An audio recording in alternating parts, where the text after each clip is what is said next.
우리 하나님의 말씀 예언에 대해서 우리가 함께 살펴보기를 원합니다. 우리가 한 주일 동안 예언 전도회를 했는데 우리가 10월 말에 예언 전도회를 했죠. 그때 강사 목사님께서 아주 감동적인 말씀을 해주셨는데 이 말씀을 듣지 못한 분들이 너무 많은 것 같아요. 거의 한 3분의 2 이상 잘 듣지 못한 것 같아요. 물론 이제 유튜브로 줌으로 보신 분들도 계시겠지만은 많은 분들이 보시지 못해서 제가 그 내용을 조금 이제 각색을 해서 제가 좀 전해드리려고 합니다. 제 설교를 들으시더라도 영남합회에 들어가면은 김정한 목사님의 설교가 있으니까 들으면 훨씬 더 풍성한 그런 내용들이 있으니까 그 내용을 참고하시면 좋겠습니다. 자, 예언 전도회를 많이 알고 익히 알고 보신 분들은 내 것으로 익힌다고 생각을 하면 좋겠어요. 그리고 다니엘서와 요한계시록을 잘 가르치시는 분들은 새로운 것이 없습니다. 있는 것을 어떻게 내가 만약에 설교를 하고 가르치면은 어떻게 각색을 할 것인가에 대해서 고민을 하면서 들으시면 좋겠고요. 그리고 오늘 처음 들으시는 분들이 많을 겁니다. 이 처음 들으시는 분들이 굉장히 많을 거예요. 하나님께서 성경의 예언을 통해서 이 세상 역사를 어떻게 주관하고 계시는지 살피는 시간이 되면 좋겠습니다. 오늘 예담이가 왔어요. 예담이가 왔는데 아주 엄마 품에서 아주 고온히 자고 있습니다. 우리 하나님께서 예담이와 또 우리 뒤에 또 아기가 또 왔어요. 또 아기와 저 뒤에 우리 이제 오지 않는 예건이, 그리고 또 규민이, 경민이, 그리고 또 주원이, 우리 주원 씨 아니고 우리 주원 청년 아니고 우리 아기 주원이, 우리 함께 우리 하나님께서 함께하기를 소망합니다. 그래서 하나님께서 이 시간 선하게 역사하셔서 우리 재림교회의 정체성을 생각하는 시간이 되면 좋겠습니다. 지난주에 수능이 있었죠. 우리 혜린이와 다현이가 수능을 보았는데 이 두 명의 우리 이제 청년들이죠. 우리 청년들의 삶이 주님께 드려지는 그런 아름다운 삶이 되기를 소망합니다. 이번 수능에 AI 지문이 나왔대. AI 지문이. 여러분, 그런데 그 전까지는 AI 지문이 나온 게 아니고 반도체에 대한 지문이 나왔답니다. 그런데 작년부터는 AI 지문이 나온답니다. 내년에도 AI 지문이 나올 겁니다. 이 수능 지문에도 나올 만큼 AI가 우리의 삶에 어떻게 해요? 아주 밀접하게 연관이 있습니다. 그래서 미 국무부 글래스톤 AI가 의뢰한 보고서에 의하면은 AI가 인류 멸종 수준의 위협이 될 수 있다라고 그렇게 이야기를 했고요. 그리고 CNN에서 뭐라고 이야기를 했는가 하면 상위 1%는 종말을 어떻게 준비하는가라는 제목에서 이 사람들이, 부자들이 종말에 대해서 관심이 많죠. 왜 종말에 대해서 관심이 많아요? 내가 죽을 것인가 살 것인가, 내가 내 이 행복이 계속 될 것인가 말 것인가에 대한 고민을 하면서 그래서 종말에 대해서 관심이 많은 거예요. 그죠? 난 정말 너무너무 힘들다, 너무너무 고민된다, 나는 너무너무 힘들어서 그냥 살 힘이 없다, 이런 사람들이 아니고 나는 지금 너무너무 행복하고 너무너무 살기 좋은데 어떻게 인류의 미래가 어떻게 될까를 고민을 하면서 이제 일론 머스크는 화성에다가 집을 짓고 살겠다라고 그렇게 이야기를 하죠. 그죠? 동아일보에도 어떻게 나오는가 하면은 화성에 사람을 보내는 건 10년도 걸리지 않고 20년 안에 도시가 생길 것이고 100만 명이 살게 될 것이고 30년 안에 화성에 문명이 생길 것이다라고 그렇게 이야기를 하고 있죠. 뭐 그렇게 될지 안 될지는 이제 알 수가 없습니다. 자, 그런데 우리가 이제 미래에 대한 성경책이 있죠. 미래에 대한 성경책이 구약에는 다니엘서가 있고 신약에는 요한계시록이 있죠. 자, 요한계시록의 그 헬라어가 무엇인가 하면 아포칼립시스라고 하는데, 이 아포칼립시스라는 단어의 의미가 뭔가 하면 드러나다, 그리고 휘장이 거치다라는 그런 의미가 있습니다. 자, 요한계시록은 그야말로 다니엘서와 요한계시록은 드러나야 하는 책이고 휘장이 거쳐야 하는 책이라는 사실을 우리에게 이야기하고 있는 것이죠. 오늘 말씀을 통해서 하나님께서 어떻게 드러나는지를 우리가 살펴보면 좋겠습니다. 자, 성경에 등장하는 두 도시가 있죠. 그 도시가 어떤 도시예요? 예루살렘과 그리고 바벨론입니다. 자, 바벨론은 처음부터 끝까지 창세기 11장부터 요한계시록 20장까지 계속해서 등장하는 그 도시가 바로 바벨론이라는 도시입니다. 그리고 예루살렘도 어떻게, 예루살렘도 창세기부터 요한계시록까지 끝까지 하나님의 백성들을 살아갈 영원한 하늘나라 천국을 대표하는 곳이 바로 이 예루살렘입니다. 그래서 성경에 가장 많이 등장하는 도시입니다. 자, 그런데 이 고대 바벨론에서 아주 엄청난 일이 일어났는데, 여러분, 고대 바벨론은 기술 문명의 핵심지였습니다. 수레와 전차가 만들어지고 서령 문자가 만들어져서 역사와 과학의 기록이 남겨졌고, 그리고 바벨론은 천문학이 발달을 한 나라입니다. 그리고 또 바벨론은 수학이 발달한 나라죠. 그래서 바벨론은 오늘날 우리가 계산하는, 사용하는 시계의 60진법을 고안한 나라가 바로 바벨론입니다. 그래서 1분이 몇 초죠?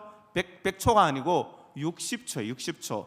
자, 1분이 60초 맞죠? 그죠? 1시간이 60분입니다. 이것이 바로 바벨론에서 만든 숫자입니다. 자, 바벨론 역사의 정점은 어딘가 하면은 바로 느부갓네살 왕이라는 느부갓네살 2세가 통치하던 시대였습니다. 느부갓네살 2세는 정말 지적이고 교육을 받은 사람이고 또 뛰어난 군사 지도자이면서 행정가였습니다. 그래서 느부갓네살 2세가 기원전 597년에 이스라엘 백성들 10,000명의 포로를 잡아갔고, 그 중에 끌려간 4명의 젊은이가 있었는데, 그 젊은이 중 한 사람이 바로 누구인가 하면은 바로 이 다니엘입니다. 자, 그래서 이사야 39장 7절에 보면은 당신에게서 나올 아들들이 바벨론 왕국으로 끌려갈 것이다 라고 그렇게 예언을 했습니다. 이사야는 수백 년 전의 사람이죠. 기록에 의하면은 이 느부갓네살 왕은 페르시아 산악지대에 살던 여인과 공주와 결혼을 합니다. 페르시아 공주와 이 느부갓네살 왕이 결혼을 해요. 그런데 이 느부갓네살 왕이 이 페르시아 공주를 얼마나 사랑했는지, 그 늘 이 왕비가, 이 페르시아 지역은 어떤 곳인가 하면은 산악 지역이었어요. 나의 살던 고향은 꽃피는 산골 같은 그런 아주 좋은 꽃도 피고 나무도 많은 그런 곳이었습니다. 그래서 늘 그런 산골을 그리워하니까, 바벨론은 어떤 곳인가 하면 광야 같은, 황무지 땅 같은 곳입니다. 그렇기 때문에 이 사랑하는 여인을 위해서 특별한 정원을 만드는데, 그것이 바로 공중정원입니다. 고대 불가사의 7대 불가사의 중 하나인 공중정원이었습니다. 고대 역사가들은 그리고 과학자들은 그들이 유프라테스 강에서 어떻게 펌핑해서 이렇게 이 공중정원을 만들었는지 아직까지 신비라고 그렇게 이야기를 합니다. 고대 거의 한 3,000년 전에 어떻게 이 기술을 사용해서 이렇게 공중에 정원을 만들어서 물을 끌어들이고 꽃도 피게 하고 나무도 심기고, 그야말로 바벨론 과학자들은 엄청난 사람들이었습니다. 불가능할 것이 없을 정도로 아주 엄청난 능력을 소유하고 똑똑한 사람들이었다는 것이죠. 그런 바벨론의 왕으로 살아가던 이 느부갓네살 왕이, 이 그 위대한 나라의 전성기를 구가하던 그 바벨론 왕이 어느 날 고민을 하다가 잠이 듭니다. 무슨 고민을 했을까요? 미국에 있는 상위 1%의 부자들이 하는 고민과 똑같은 고민을 하게 되었습니다. 여기 지금 아무런 걱정 근심 없이 행복하게 살아가는 사람이 있다면은 그 사람들은 아마 이 행복이, 이 기쁨이 영원토록 이렇게 지속되면 좋겠다라는 그런 생각을 할 것입니다. 느부갓네살 왕도 그랬습니다. 내가 구가하는 이 왕국이 영원토록 내 아들, 내 손자, 내 자손 대대로 영원한 그런 행복의 나라가 되었으면 좋겠다는 그런 생각을 하고 그런 고민을 하다가 잠이 들었는데, 그날 특별한 꿈을 꾸게 됩니다. 다니엘서 2장 1절에 있는 말씀입니다. 느부갓네살이 다스린 지 2년이 되던 해에 느부갓네살이 꿈을 꾸고 그로 말미암아 마음이 번민하여 잠을 이루지 못한지라. 자, 꿈을 꿨어요. 잠을 자다가 꿈을 꿨는데 중간에 깼어요. 깼는데 그 꿈이 보통 꿈이 아닌 거예요. 자기가 생각해도 이 꿈은 그냥 꿈이 아니라는 생각을 하는 거예요. 그래서 이 꿈은 특별한 꿈이라는 사실을 이 왕이 기억을 하면서, 그러나 이 꿈이 정말 범상치 않고 심상치 않다는 생각을 하면서 이 꿈에 대한 고민을 하는 것입니다. 그래서 그 바벨론에 있는 모든 현자들, 여러분 과학자들이 어떤 사람들이라 그랬어요? 여러분, 과학자들이 60진법을 만들고 그리고 또 과학자들이 공중정원을 만든 사람들이에요. 여러분, 그런 과학자들이라면은 바벨론 왕의 꿈을 어떻게 알만한 사람들입니까? 그래서 이제 현자들을 다 불러 모읍니다. 그래서 자기의 꿈을 자기에게 이야기해 주도록 박사들, 술객들, 점쟁이들, 모든 사람들을 다 불러가지고 자기의 꿈을 알려달라고 이야기를 합니다. 여러분, 누군가가 제가 어제 꿈을 꿨는데, 제가 어젯밤에 꿈을 꿨어요. 근데 제가 무슨 꿈을 꿨는지 기억을 하지 못해요. 누군가에게, 우리 장로님이나 집사님들에게 내가 어젯밤에 꿈을 꿨는데 그 꿈이 뭔지 좀 알려달라고 그렇게 이야기를 하면은 저를 어떻게 볼까요? 어떻게 볼까요? 말도 안 되는 이야기를 지금 느부갓네살 왕이 말도 안 되는 이야기를 하고 있는 거예요. 그런데 그 사람들은, 박사와 술객과 점쟁이는 어떤 사람들이에요? 느부갓네살 왕이 어마어마한 월급을 주고 나라에 위기가 있을 때, 나라에 어떤 문제가 있을 때 그 문제를 해결하도록 돈을 주는 사람이에요. 그렇다면 그런 어떤 이 느부갓네살 왕에게 위기가 왔을 때 그 위기를 해결해 줘야 돼요? 안 해줘도 돼요? 그 사람들이 해결해 줘야 되는 거예요. 그런데 해결해 줬어요? 못 해결을 해줄 수가 없죠. 그때 이제 등장한 인물이 우리가 잘 아는 다니엘입니다. 자, 다니엘서 2장 27절에서 28절까지 있는 말씀을 보면, 다니엘이 왕 앞에 대답하여 이르되 왕이 물으신다. 은밀한 것은 지혜자나 술객이나 박수나 점쟁이가 능히 왕께 보일 수 없으되 오직 은밀한 것을 나타내실 이는 누구라고요? 하늘에 계신 하나님이다. 여러분, 다니엘은 지금 느부갓네살 왕에게 한 번도 들어보지 못한 이야기를 하고 있는 거예요. 여러분, 이것은 이제 다니엘이 뭐라고 이야기를 하는가 하면은 이것은 아무도 알 수가 없는 일입니다. 오직 이런 일을 알 수 있는 분은 누구밖에 없다고요? 하나님이라고 그렇게 대답을 하는 거예요. 자, 그러면서 다니엘이 28장에 느부갓네살 왕이 후일에 될 일이라고 그렇게 표현을 하고 있습니다. 후일에 될 일, 어떤 일입니까? 미래에 대한 예언을 이야기하고 있는 것입니다. 자, 왕이 무엇을 보았어요? 왕이 무엇을 보았는가 하면 이 신상을 보았습니다. 신상을. 이 31절부터 32절까지 보면은 금신상을 보았는데, 머리는 뭐예요? 머리는 금이고 가슴은 은이고, 그리고 여기 엉덩이는 노시고, 그리고 다리는 철이고, 발가락은 뭐예요? 진흙과 철이 섞여 있는 거예요. 자, 이런 신을 지금 이야기하고 있는, 자, 이런 신상은 어떤 신상인가 하면은, 이 신상은 느부갓네살 왕 자신이 섬기고 있는 신상이었어요. 왜 이 우상이 느부갓네살 왕에게 등장했을까요? 이 우상은 느부갓네살 왕 자신이 예배하고 섬기던 신이었다는 것입니다. 하나님은 이런 그들이 섬기는 우상을 통해서도 하나님은 진리를 말씀하시기도 하십니다. 자, 머리는 은이고 가슴은 은이고, 그리고 배와 허벅지는 동이고, 그리고 다리는 철로 만들어진, 그런데 중요한 것은 무엇인가 하면은 한 뜨인 돌이 날아와서 그 신상에 발을 치는데 그 신상이 어떻게 되었다고요? 완전히 산산조각이 났다라고 그렇게 이야기를 그 이야기를 하자마자 느부갓네살 왕이 어땠을까요? 와, 깜짝 놀라는 거죠. 왜냐하면은 아무도 설명해 주지 않고 아무도 알지 못하는 그 일을 누가 이야기하고 있는 거예요? 다니엘이 마치 자기 머릿속에 들어와서 자기의 꿈을 생생하게 본 것처럼 다니엘이 이야기하고 있는 거예요. 그러니까 느부갓네살 왕이 어떻게 되는 거예요? 놀라는 거죠.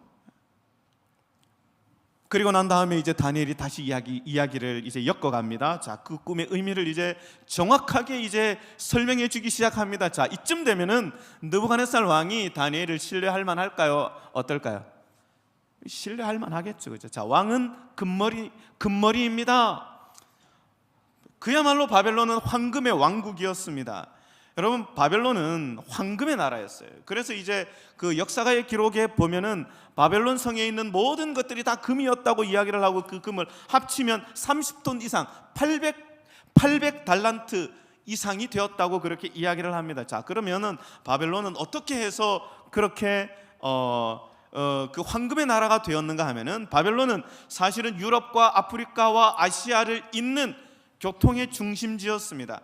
그래서 그 대륙들 사이에 무역을 통제했고, 그랬기 때문에 그들은 엄청난 부를 소유할 수 있었다는 것입니다. 그래서 선지자 이사야도 이사야 14장 4절에 보면은 바벨론을 가리켜서 뭐라고 이야기를 하는가 하면 황금성이라고 이야기를 했습니다. 고대 제국들 가운데 가장 부유한 나라였어요. 그야말로 황금의 도시였습니다. 자, 성경의 예언에 따라서 그 다음 나라가 등장하죠. 그 다음 나라 이제 은나라입니다. 자, 왕의 뒤를 이어서 왕보다 못한 다른 나라가 이어나는데, 자, 그러면은 금나라를 정복하려면 어떻게 해야 돼요? 김정한 목사님의 말씀처럼 다이아몬드쯤 돼야 되는데, 이 은나라가 이제 이 바벨론 금나라를 정복을 하죠. 자, 그런데 이제 아주 놀라운 사실은 이제 어떤 사실인가 하면은 여기 보면은 이제 팔짱을 끼고 있죠. 팔짱을 끼고 있는데 이 두 나라가 합했다는 것입니다. 메대와 페르시아가 합했는데, 처음에는 메대라는 나라가 더 강했어요. 근데 나중에는 메대라는 나라가 약해지고, 처음에는 페르시아라는 나라가 약했지만 나중에 페르시아가 강해져서 메대를 페르시아가 복속을 시킵니다. 마치 팔짱을 낀 것처럼 처음에는 한 팔이 위로 올라와 있지만은, 그리고 처음에는 한 팔이 아래로 내려 있지만은 나중에는 내려온 팔이 위로 올라가고 올라간 팔이 내려가는 그런 일이 이 역사 속에서 그냥 그대로 이어지는 것을 보게 됩니다. 자, 그래서 이제 두 나라가 연합을 해서 바벨론이라는 나라를 치는데, 자, 이제 고대 역사가에 의하면은 이 바벨론이라는 나라는 정말 어마어마한 나라였어요. 메데페르시아가 바벨론을 칠 때에 이 바벨론은 정말 그야말로 난공불락의 성이었습니다.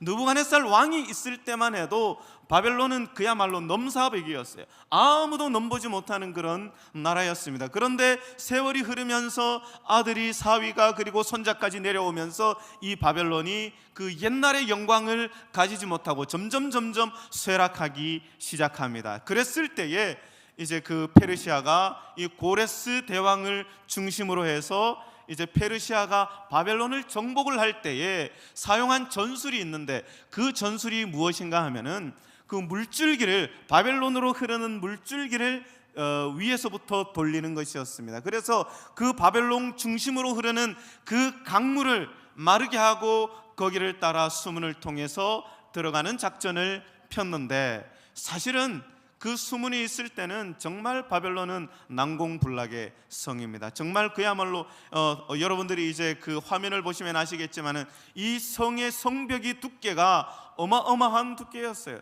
이 마차가 8대가 동시에 지나갈 수 있을 정도로 큰 두께의 성벽이 있었다는 것입니다.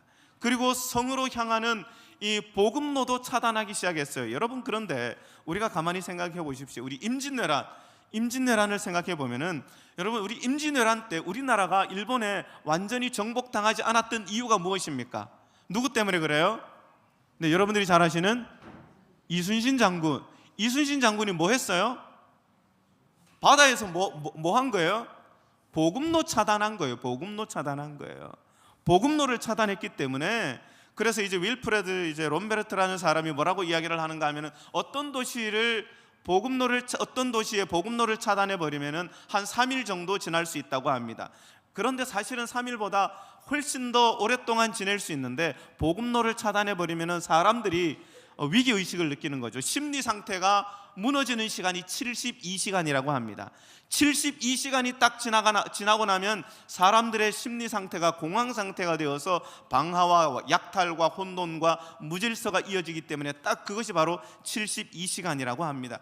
페르시아도 바벨론을 그렇게 정복을 하려고 했는데, 이 바벨론, 안타깝게도 바벨론 성 안에는 20년 동안 먹을 식량이 비축이 다 되어 있었던 성입니다. 그래서 이제 페르시아 지휘관인 고레스가 사용한 정법이 무엇인가 하면은, 바벨론을 공략할 공법이 무엇이었는가 하면은 바로 물길을 돌리는 것이었습니다. 그리고 나서 이제 말라버린 강바닥을 따라서 페르시아 군대가 바벨론 성 안으로 들어가서 이제 마침내 바벨론을 멸망을 시키죠. 이사야 45장 1절에서 2절까지 있는 말씀을 보면은, 고레스가 바벨론을 정복하기 150년 전에, 이사야는 다니엘서가 쓰여지기 150년 전에 이를 이야기를 하고 있습니다. 이사야 선지자가 150년 전에 고레스가 그 성을 무너뜨릴 것이라고 이사야 45장 1절 2절에 이야기를 하고 있습니다. 그래서 고레스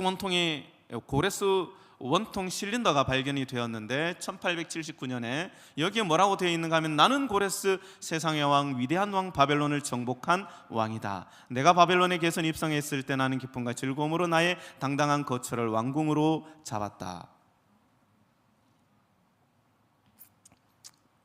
자, 고레스 대왕이 바벨론을 정복한 왕이라고 고레스 실린더에 그렇게 기록을 하고 있습니다. 여러분, 어떻게 페르시아가 바벨론을 정복할 수 있었을까요? 하나님께서 예언하셨기 때문에 그렇습니다. 여러분, 훗날 사담 후세인이 대통령이 되었을 때에 이 사담 후세인은 자신이 느부갓네살 왕의 환생이라고 그렇게 주장을 하면서 아주 바벨론의 영광을 내가 재건해야 되겠다라고 그렇게 이야기를 했죠. 지금도 이라크 사람들은 항상 바벨론의 그 느부갓네살 왕 시대의 바벨론을 그리워합니다. 그래서 이라크 사람들은 항상 바벨론을 다시 재건하기를 소망하고 꿈꿉니다. 마치 우리나라가 고구려 시대에 그 넓은 땅을 그리워하듯이 이 이라크 사람들은 바벨론을 그리워합니다. 이사야 31장 19절에서 20절까지 보면은 이제는 바벨론이 소돔과 고모라 같이 될 것이고 그곳에 거처할 사람들이 없을 것이고 거할 사람이 대대 없을 것이며 아라비아 사람도 거기 장막을 치지 아니하며 목자들도 그곳에 양떼를 쉬지 아니할 것이다. 이 말씀의 의미는 무엇인가 하면 다시는 그 옛날에 바벨론의 영광을 다시는 재현하지 못할 것이다 라고 그렇게 성경은 예언하고 있는 것입니다. 그래서 수많은 사람들이 바벨론의 영광을 재건하려고 했지만은 아무도 바벨론의 영광을 재건한 사람이 없습니다. 자, 그리고 이제 두 번째 은나라 페르시아, 그야말로 페르시아는 은의 나라였습니다. 자, 여기 세계사에 보면은 이 페르시아는 조세로 징수한 은은 무려 연간 36만 7천 kg에 달했다라고 그렇게 기록을 하고 있습니다. 그야말로 페르시아는 은의 나라였습니다. 그리고 이제 팔짱을 낀 거에 대해서는 제가 조금 전에 말씀을 드렸죠. 그리고 이제 세 번째 나라, 논나라, 그리스입니다. 그리스 동나라입니다. 여러분, 이 그리스 하면 생각나는 사람이 누굴까요? 그리스 하면 생각나는 한 사람? 그렇죠, 알렉산더 대왕이죠. 알렉산더 대왕. 여러분, 알렉산더 대왕은 22세의 왕위에 올라서 33세 10년 동안 이 22세의 왕위에 올라서 33세가 되던 해에 전 세계를 제패한 사람입니다. 어마어마한 사람이죠. 22세의 왕이 되어서 33세에 세계를 제패했으니 그야말로 이제 이 그리스는 청동의 나라입니다. 청동의 나라. 호메로스 일리아스가 뭐라고 이야기를 했는가 하면은 검으로 무장하여 노소로 뒤집어 쓴 그리스도인들이라고 불려졌다. 그리스도인들은 그런 청동의 나라였습니다. 그래서 이제 알렉산더는 요세푸스의 기록에 의하면은 이런 기록이 있습니다. 알렉산더 대왕은 세계를 정복하게 될 자신의 운명을 다니엘서의 예언을 통해서 알게 되었다라고 그렇게 이 역사가 요세푸스는 이야기를 합니다. 그래서 한 역사가의 눈에도 하나님께서 알렉산더를 사용하셔서 온 세상을 빠르게 정복한 것처럼 그렇게 보입니다. 알렉산더는 4년 만에 온 세계를 정복하고 계속해서 군대를 밀어붙여서 마지막 인도까지 정복을 했을 때에 정말 그가 이제 더 이상 정복할 나라가 없었을 때에 이제 돌아오는 길에 바벨론으로 와서 다시 옛날 바벨론, 느부갓네살 왕 시대의 바벨론 금나라를 건설하고자 거기에 대규모 토목 공사를 벌입니다. 그런데 그 토목 공사가 바벨론에서 진행이 되던 그 이듬해에 4명의 장군과 밤새도록 술을 퍼마시다가 32세 젊은 나이에 요절을 하게 됩니다. 세상을 다 정복한 왕이었지만은 성경에 기록된 대로 아주 빠르게 정복하고 아주 빠르게 사라진 그런 왕이었습니다. 그리고 네 번째 나라인 로마가 등장하죠. 이 로마의 나라, 이 로마, BC 168년 다니엘서 2장 40절에 보면 넷째 나라는 강하기가 쇠 같으니 여러분 정말 이 로마는 어마어마한 나라였어요.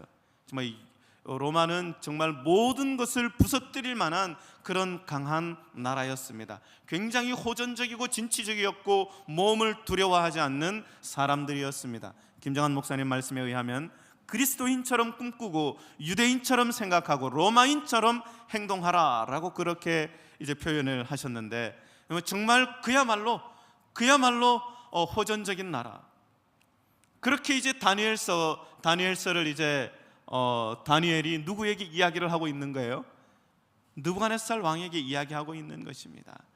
여러분 이 수백 년, 수천 년에 일어날 일을 다니엘이 지금 누구에게 이야기를 하고 있어요?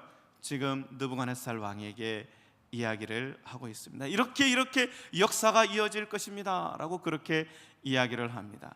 그러면서 이제 마지막으로 이제 다니엘서 2장 41절에 보면은 왕께서 그 발과 발가락이 얼마는 토기장의 진흙이요 얼마는 섞인 것을 보셨은즉 그 나라가 나누일 것이며, 그 역사가는 이렇게 이야기를 합니다. 이제 그 게르만 민족의 대이동을 통해서 로마가 분열될 것이라고 이야기를 합니다. 그런데 사실 이 게르만족의 대이동은 어디에서부터 시작이 되었는가 하면 몽골에서부터 시작이 되었습니다. 몽골의 훈족이 서쪽으로 이동하면서 먹을 것이 없어서 서쪽으로 이동하면서 유럽의 게르만 민족을 몰아내기 시작했고, 그 게르만 민족이 또 남으로 이렇게 이동을 하면서 게르만 민족의 대이동으로 마침내는 로마가 분열되기 시작합니다. 성경의 역사는 그 성경의 예언을 통해서 이 세계의 역사가 이루어지는 것을 보게 됩니다. 그러면서 이제 다니엘 2장 42절에 보면은 발가락이 얼마는 새요 얼마는 진흙인즉 10발가락으로 나누어지게 됩니다. 자, 오늘날 성경에 예언된 것처럼 서기 476년에 로마 제국이 분열이 되었을 때에 이 10개의 나라로 분열이 됩니다. 앵글로색슨족, 스웨비스고트, 프랑크, 부르근디, 알레마니, 롬바르드, 동고트, 헤럴리, 반달, 이런 나라들로 이제 더 이상 이제 로마라는 나라가 이제 존재하지 않습니다. 자, 260년 전에 느부갓네살 왕의 꿈이 세계 역사의 흐름을, 세계의 질서를 결정했다는 사실을 우리가 하나님의 말씀을 통해서 보면서, 이 세상 역사를 누가 주관하신다고요? 하나님께서 이 세상 역사를 주관하고 계심을 우리는 성경을 통해서 알 수 있는 것입니다. 자, 이렇게 로마 제국이 분열이 되면서 다니엘 2장 43절에는 그들이 섞이지 않을 것이다 라고 그렇게 이야기를 합니다. 합하지 않을 것이다. 그런데 유럽은, 우리가 알듯이 유럽이 하나로 합하려고 했던 일들이 얼마나 많이 있습니까? 그 유럽의 역사를 통해서 우리가 보면은 이 빅토리아 여왕 때에 그 유럽의 많은 나라들이 혼인을 통해서 정략 결혼을 하게 됩니다. 그래서 유럽을 통합하려고 했지만은 그러나 그 결혼도 그렇게 쉽지는 않았어요. 하나님께서 합하지 않을 것이라고 말씀하신 것처럼 이 정략 결혼을 통해서도 유럽이 합해지지 않습니다. 그리고 우리가 잘 아는 이 나폴레옹, 거의 유럽을 정말 세기의 아주 전쟁의 지략가인 이 나폴레옹이 거의 유럽을 정복하려고 했습니다. 그런데 1815년 6월 18일 어느 날 벨기에 근방의 워털루 전쟁에서 이 나폴레옹 군대가 패배돼서 유배되어서 나폴레옹은 죽게 되는데, 여러분 그런데 그 당시에 모든 나폴레옹의 군대가 영국의 웰링턴의 군대보다 훨씬 더 뛰어났다는 사실을 많은 역사가들이 이야기를 하고 있습니다. 그래서 마치 유럽을 정복할 것처럼 보였지만은 이 영국의 웰링턴 장군이 나폴레옹의 적수가 되지 못했어요. 그런데 전쟁을 치르기 전 그 전날 밤에 장대비가 억수같이 내렸습니다. 나폴레옹의 군대의 주력 군대는 포병대입니다. 포병대. 근데 이 포병대가 땅이 어떻게 요즘같이 아스팔트가 깔렸으면 좋겠지만은 그 당시는 다 흙길이라서 비가 억수같이 내렸을 때 그 길은 완전히 엉망진창이 됩니다. 그래서 나폴레옹이 빨리 전보를 보내가지고 지금 즉시 진군하지 말고 철수하라고 그렇게 이제 명령을 내립니다. 그런데 그 전보를 듣던 사람이 빗소리가 너무 강해가지고 마치 철수하라는 명령을 진군하라는 명령으로 잘못 알아듣고 그나 그 다음날 진군을 하다가 모든 그 전차들이 그냥 그 진흙에 다 빠져버렸어요. 그러면서 그 포병대가 진흙탕 속에 빠져버리게 되고, 그리고 나폴레옹의 군대가 대패를 하게 됩니다. 여러분, 이것을 후일의 사람들은 뭐라고 이야기를 하는가 하면 기적이라고 이야기해요. 여러분, 그런데 성경은 뭐라고 이야기를 하는가 하면은 하나님께서 합하지 않을 것이라고 말씀하셨기 때문에 그렇게 된 것이다라고 이야기를 합니다. 그래서 토마스 아놀드는 나폴레옹의 패배에 대해서 다음과 같이 이야기를 하죠. 하나님이 분명히 직접 개입하셨다라고 그렇게 이야기를 합니다. 역사가의 눈에도 나폴레옹이 점령하는 것이 맞지만은 그렇게 하지 못한 이유가 무엇인가 하면은 하나님이 개입하셨기 때문에 그렇게 하지 못했다는 것입니다. 그리고 빌헬름 카이저가 이제 또 전쟁에서 거의 이제 유럽을 이제 제패하려고 했을 때에, 그때도 이제 영국이 수세에 몰리죠. 이제 영국이 수세에 몰리면서 사실은 이제 미국이 세계 대전에 관심이 없었어요. 그래서 이제 미국의 대통령이 윌슨 대통령이었는데 영국이 다급해가지고 미국에게 전보를 보냅니다. 우리를 좀 도와달라고. 근데 미국은 전혀 도와줄 마음이 없었어요. 그래서 이제 그 윌슨 대통령이 뭐라고 하면서 이 거절을 했는가 하면, 나는 우리의 젊은이들을, 자국의 젊은이들을 유럽의 전쟁에 보내서 희생당하게 할 마음이 없다라고 그렇게 미안하다고 하면서 거절을 합니다. 이제 그 사실을 알게 된 이제 빌헬름 카이저, 독일의 빌헬름 카이저가 미국이 전쟁에 참여하면은 전세가 바뀌기 때문에 이제 미국 밑에 있는 멕시코에게 뭐라고 이야기를 하는가 하면, 내가 너희들에게 군수 물자와 자금을 보낼 테니까 너희들이 미국을 치면은 내가 너희들에게 모든 자금을 대겠다라고 그렇게 이야기. 항상 이제 그 당시에 미국과 멕시코는 굉장히 긴장 상태에 있었기 때문에 이 멕시코가 돈이 없어서 이 미국을 치지 못해서 그렇지, 돈만 준비되면은 얼마든지 이제 미국을 이제 칠 수 있을 거라고 생각을 하고 있을 때였습니다. 그럴 때에 이제 독일이 머리를 쓴 거죠. 머리를 썼어요. 독일이 미국이 유럽 전쟁에 참여하지 못하도록 이 멕시코를 건드려서 미국을 치려고 했을 때에 그렇게 이제 독일이 멕시코에 보낸 전보가 어디로 갔는가 하면은 영국의 그 무선이 이제 영국의 군대가 그 전보를, 비밀 전보를 가로채게 됩니다. 그래서 그 비밀 전보를 해독을 하게 되고, 그 암호를 해독한 그 영국의 정보 부대가 미국의 윌슨 대통령에게 알립니다. 그러니까 윌슨 대통령이 어떻게 해요? 화가 나는 거죠. 그렇게 해서 이제 미국이 유럽의 전쟁에 참여하게 됩니다. 그렇게 해서 이제 여러분들이 아시는 것처럼 어떻게 해요? 카이저도 대패를 하게 됩니다. 그렇게 이제 1차 대전이, 세계 1차 대전이 그렇게 끝이 나게 됩니다. 그래서 하나님께서 합하지 않을 것이라고 말씀하셨기 때문에. 자, 그리고 난 후에 이제 독일이 패망하고 난 다음에, 그 다음에 이제 세계 2차 대전을 일으킨 사람이 누구예요? 우리가 잘 알듯이 이제 아돌프 히틀러입니다. 아돌프 히틀러. 이제 유럽을 제패하겠다는 그런 꿈을 가지고 이제 아돌프 히틀러가 이제 그 유럽을 제패하는데 거의 유럽을 정복하려고 했어요. 항상 유럽을 정복할 때에 문제가 어딘지 아십니까? 문제가 영국이에요. 영국. 왜 영국이 문제일까요? 여러분, 우리나라는 중국에 그렇게 많은 침략을 받으면서도 우리나라 일본은 중국에 거의 침략을 받지 않았어요.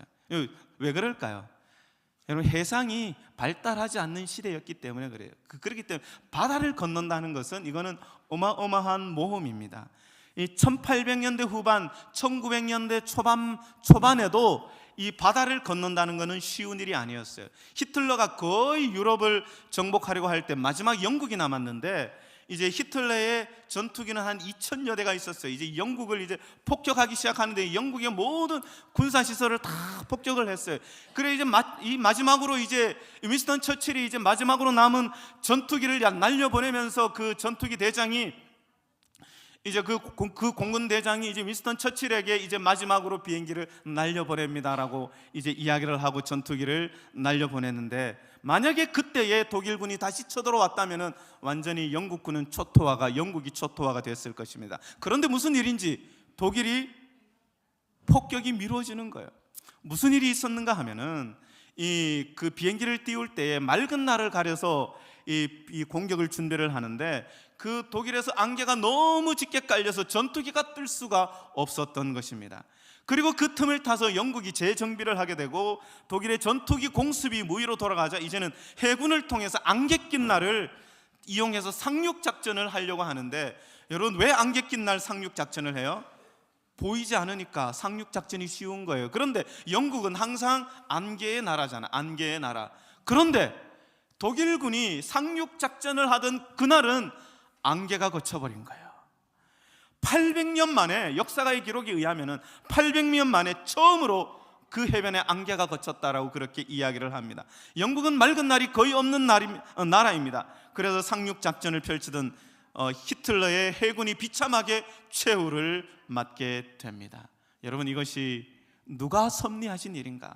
그리고 1944년 연합군이 대대적인 노르망디 상륙작전을 벌일 때에 아이젠하워 장군과 독일의 롬멜 장군의 대결이었는데, 독일의 롬멜 장군이 사막의 여우라고 해서 뛰어난 지략가였어요. 그런데 그 전쟁의 소용돌이 속에서 롬멜 장군은 아주 애처가였어요. 그래서 사랑하는 아내의 생일을 맞이해서 잠시 전쟁터를 떠나서 독일로 가 있을 때에 히틀러가 또 그 당시에 어떻게 이야기를 했는가? 그 전날 술을 많이 마시고 나서 수면제를 먹고 자면서 피곤하다, 내일 아침까지 그 누구도 내 잠을 방해하지 말라라고 그렇게 보고를 받았을 때에 그 지휘관이 부재한 독일군을 어떻게 해요? 영국의 연합군이 대대적인 작전을 펴서 독일을 삼켜버립니다. 여러분, 그렇게 무엇으로 설명되지 않은 일들이 역사 속에서 일어나는 것입니다. 영국을 무너뜨릴 수 있는 절호의 기회가 독일에게 있었지만은 전투기가 뜨지 않았고, 전투기를 띄우려고 했을 때 안개가 방해를 했고, 롬멜 장군이 다급한 시점에 베를린에 가 있었고, 히틀러는 그날 밤이 깊은 잠에 빠져 있었던 이유가 무엇인가? 하나님께서 합하지 않을 것이라고 하셨기 때문에 그런 것입니다. 여러분, 유럽이 연합할 것처럼 보이는 징조들이 많이 있었습니다. 미래학자인 엘빈 토플러는 걸프만 전쟁을 강철과 실리콘의 전쟁이라고 했습니다. 여러분, 실리콘이 무엇입니까? 실리콘이 반대철을 생산하는 가장 중요한 칩에 어떤 성분이 들어가는가 하면은, 놀랍게도 실리콘의 가장 중요한 칩이 모래와 진흙에서 나온다는 사실을 혹시 알고 계십니까? 여러분, 우리 시대는 흙의 문화의 시대입니다. 그야말로 이 발을 보면은 발가락과 이 발과 발가락이 무엇으로 되어 있죠? 철과 진흙으로 되어 있습니다. 한국에서 제일 부자인 삼성이 만든 빌딩 외벽에는 세라믹으로 만들었다고 해요. 세라믹은 흙의 제품입니다. 흙이 주도하는 시대가 되었다는 것이죠. 흙은 반도체 산업, 첨단 하이테크의 모든 문명의 가장 중요한 칩의 핵심 부품이 바로 흙이라는 사실입니다. 여러분, 하나님께서 합하지 않을 것이라고 말씀을 하신 것이죠. 바벨론의 영광도, 페르시아의 영광도, 그리스의 영광도, 로마의 영광도, 그리고 또 열 발가락의 영광도 다 사라질 것입니다. 여러분, 우리의 삶도 마찬가지입니다. 이 땅에 영원한 것은 없습니다. 그렇기 때문에 우리가 다니엘서 2장에 있는 말씀을 통해서 우리가 새로운 희망을 발견하는 것입니다. 희망의 나라, 영원한 나라, 예수 그리스도의 재림을 우리가 소망하며 살아가는 것입니다. 제가 맥스웰 목사님의 이야기를 들려드리고 좀 시간이 지나긴 했지만 마치도록 하겠습니다. 1940년대 히틀러가 세계 2차 대전을 일으킨 후에 폴란드에 단지라는 곳을 공격을 합니다. 그리고 난 후에 영국이 히틀러에게 선전포고를 하죠. 폴란드를 치고 들어오니까 히틀러를 가만두지 않겠다고 선전포고를 했습니다. 이제 유럽이 전쟁의 소용돌이로 들어가기 직전이었습니다. 자, 그런데 이때 다니엘서 재림교회 주석을 쓴 맥스웰 목사님이 14살이었는데 그때 재림교인들이 지금처럼 우리처럼 다니엘서와 요한계시록을 공부하고 있었어요. 여러분들 다니엘서와 요한계시록을 잘 공부하시기 바랍니다. 매일 다니엘서를 공부하고 요한계시록을 공부하고 난 후에 재림교인들은 그래도 이제 히틀러를 두려워하고 있을 때였어요. 히틀러가 연합군에 어떻게 패할 것인가? 그리고 예수님은 재림에 의해서 이 온 세상이 어떻게 회복될 것인가에 대한 관심이 있었습니다.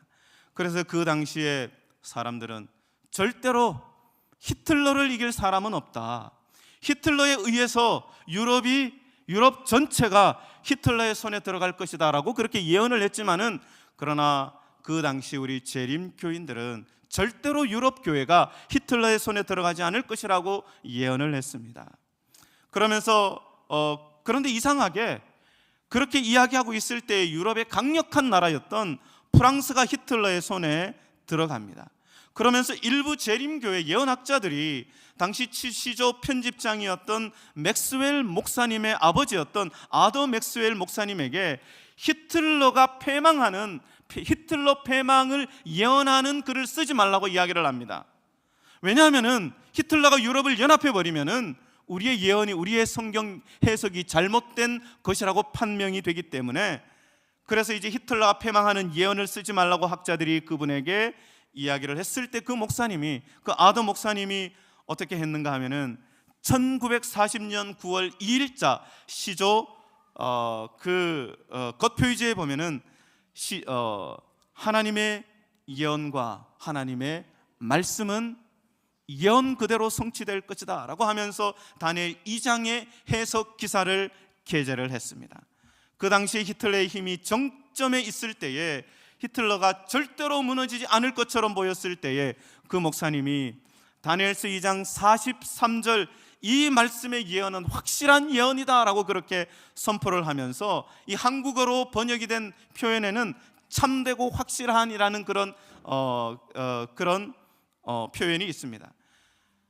그래서 이제 히틀러는 반드시 패망할 것이라고 그렇게 미국 시조지가, 다른 신문의 저널들이 침묵하고 있을 때에, 히틀러의 세력이 절정에 달했을 때에 다니엘서 2장의 예언을 통해서 과감하게 시조에 싣고, 그리고 독자들에게 이 패망을 예언하는 글을 과감하게 던졌습니다.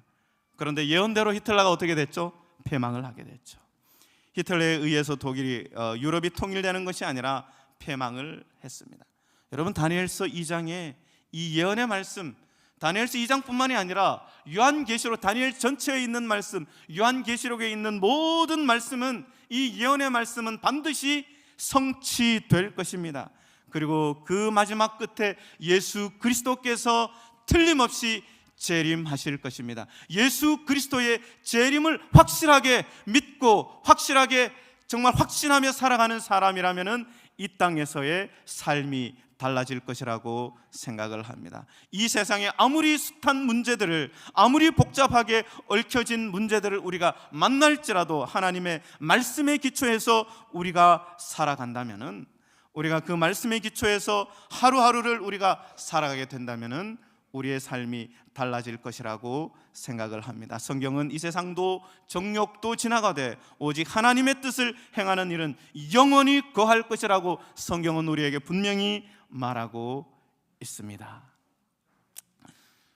그렇기 때문에 다니엘서 2장 44절에 보면은, 여러 왕들의 시대에 하늘의 하나님이 한 나라를 세우리니 이것은 영원히 망하지도 아니할 것이요 그 국권이 다른 백성에게로 돌아가지도 아니할 것이요 도리어 이 모든 나라를 쳐서 멸망시키고 영원히 설 것이다.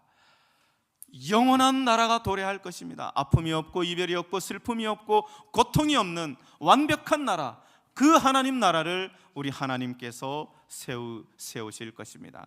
그리고 신명기 33장 27절에 있는 말씀을 보면은, 영원하신 하나님이 내 처소가 되시니 그의 영원하신 팔이 내 아래 있을지어다.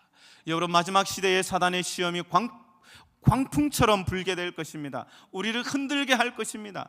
정말 그럴 때 우리는 믿음이 필요한 것입니다. 사단이 거세게 우리를 흔들 때가 올 것입니다. 그럴 때 우리는 영원하신 팔 아래 있다는 사실을 우리가 믿음으로 확신하게 되기를 간절히 소망합니다. 흔들림의 시대에 하나님 말씀으로 굳건하게 되기를 간절히 소망합니다. 다니엘서 2장 47절에 보면은 이 말씀을 다 마치고 난 후에 다니엘의 이야기를 다 들은 느부갓네살 왕이 어떻게 표현을 하고 있는가 하면, 어떻게 고백을 하고 있는가 하면, 너희 하나님은 참으로 모든 신들의 신이시오 모든 왕의 주제시로다. 내가 능히 이 은밀한 것을 나타내었으니 내 하나님은 또 은밀한 것을 나타내시는 이시로다. 느부갓네살 왕이 드디어 감탄을 하면서 다니엘 앞에서 하나님 신앙을 간증하게 되는 것입니다. 이 간증이 우리 모두의 간증이 되기를 간절히 소망합니다. 예수님께서 다시 오실 것입니다. 예수님을 오늘 이 시간 우리의 개인의 구주로 영접해서 정말 그 하늘나라에